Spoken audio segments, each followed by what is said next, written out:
Hello, my name is Lucas. This is A Bit of Lit, and we are here to talk about the final chapters of Sanctuary by William Faulkner for Faulkner in August 2021. Okay, here we are talking about this book, and it's right here. This time, we actually learn about some things I mistakenly talked about last week, like a fool. Whoops.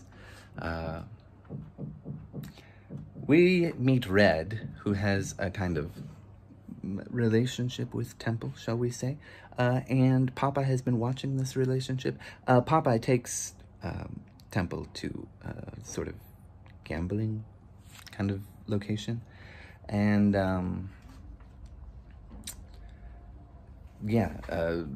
we see Red, we meet him, we find out shortly after he's taken care of by Popeye. Popeye, proves himself comically evil once again by killing Red. And then Popeye can't go around anymore, and all the madams are upset about Red's death because they all liked him. Temple seemed to like him too. Then we sort of transition to Benbow, Horace, who's dealing with his trial with Lee Goodwin, who's been convicted of a crime he did not commit. However, Narcissa is trying to tell Benbow to basically drop it. Don't try, just get rid of the case as soon as possible. Because Benbow has ambitions to seemingly leave his life, change his life. Not totally sure why. No, I don't really know. I don't understand Benbow at all. He's the closest thing we have to a decent man. Every man in this book is, not good for many, many reasons.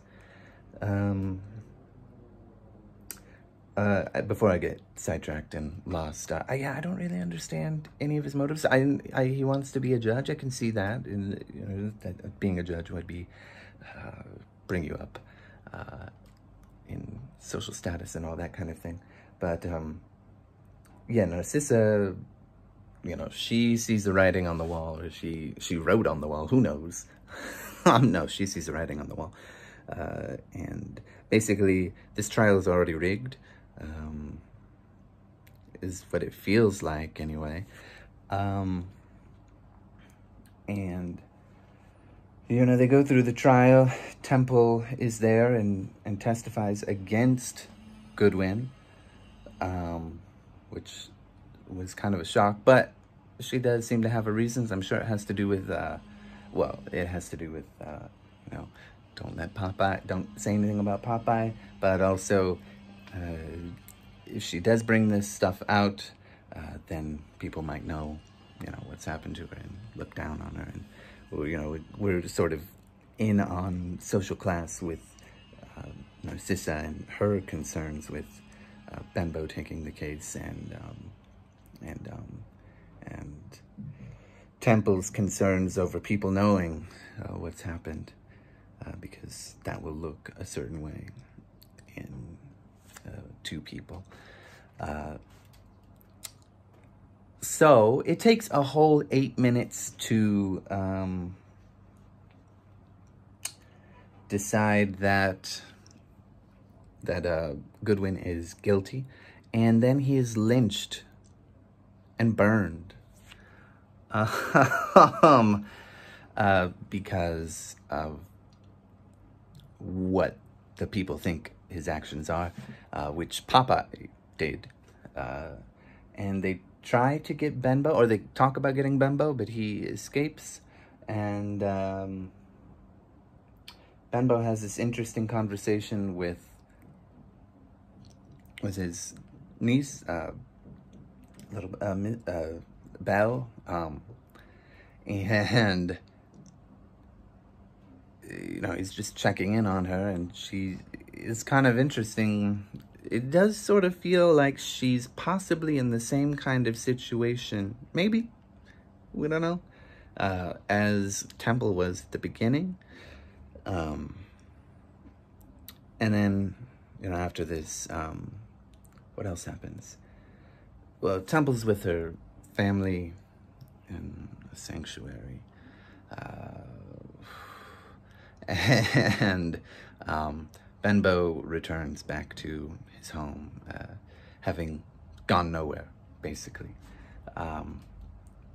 And the final chapter, we also learn about Popeye and everything that motivates him, which is some disease, illness, sickness that he's had that has rendered him impotent, and because of this, he is unremittingly cruel and selfish and self-serving, and it's kind of, he's also going to visit his mother in Pensacola, Florida, and he's picked up for a crime he didn't commit, goes to court, takes 8 minutes as well. I don't know, well, I see a connection between the two. They're both not good people, certainly, but I don't know. I wonder if 8 has some meaning. I don't know, maybe not. Maybe it's just the amount of time. And yeah, both of these characters face the justice system, and they're both terrible, awful people, doing horrible things, found guilty for crimes they didn't commit. And there's a whole lot of characters that face a whole lot of injustice, and there is no justice to be found at all. For Popeye, or for Goodwin, or for Temple. In a way, maybe you could say even for Benbow. Certainly Tommy also not really doing anything too bad, trying to protect, trying to be morally good, and I suppose that would be the theme of this book, be that there is no justice to be found, and what justice there is to be found. Certainly bad people did get what was coming to them, and I guess the lynching, I don't want to make it sound like that was deserved. Certainly was not. But these things that happened, especially the lynching, good Lord, incredibly violent. They were for the wrong reasons. They were, it's like justice has been completely perverted.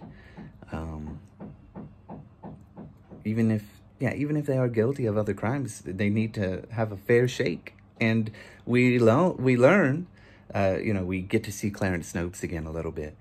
He's a very interesting guy. I want to read the short story about him that I read about on a website. About his rise. There's just no justice at all. And all the men, just gross, terrible. They're all, maybe Benbow's not a gross human being, but he is a bit of a failure in many ways. He fails to actually help Temple. He refuses to even. He fails to do a whole lot of things. I don't know. I think there are some interesting things that Faulkner is trying to get at, but it's just, the book doesn't really work, I think, because it's, one, incredibly cruel. Well, maybe that's not one, but number one, the characters, unlike other books and short stories that I've read by Faulkner, the characters in this story are just kind of, they don't feel like people. Popeye is so evil, and Temple is completely helpless, and the list goes on. There's just like, those two are the worst examples, I think, but there are some other examples that it's like they're just missing something. Benbow, I don't understand his motives at all. Red is barely there. Yeah,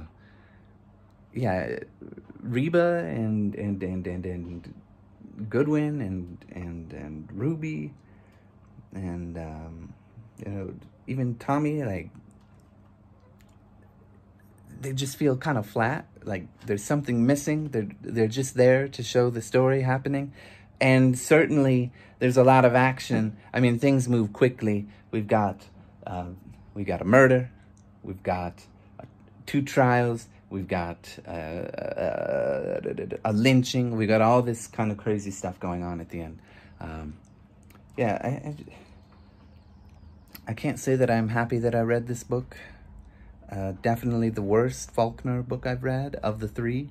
Absalom, a great book, and Go Down Moses, also a great book.